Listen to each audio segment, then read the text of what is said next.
साथीहरू हाम्रो साथीहरू चाहिँ हेर्नु यस्तो गर्मीमा यसरी हिँडिरहेको छ ऊ चाहिँ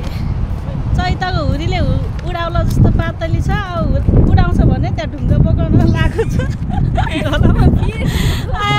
ऊ चाहिँ हाम्रो ऊ बाहुनीले चाहिँ ऊ भाग्छ भने पछि पछि पछ्याउँदैछ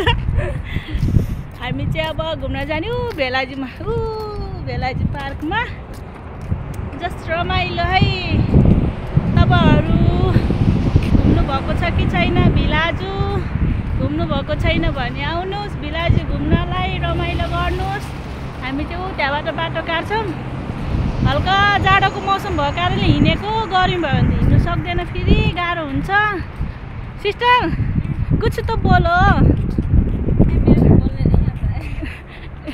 उसलाई बोल्न नै आता है भन्छ तर धेरै बोल्छ ऊ के भन्छ अरे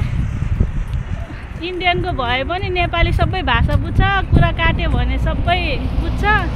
गाह्रो छ यहाँ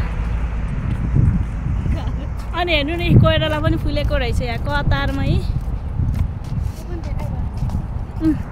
हाम्रो बाहुनी लुकी बाहुनीलाई चाहिँ हल्का गर्मी भएको अवस्था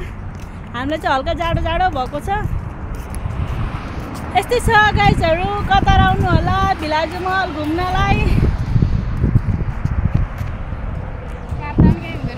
ओके बाई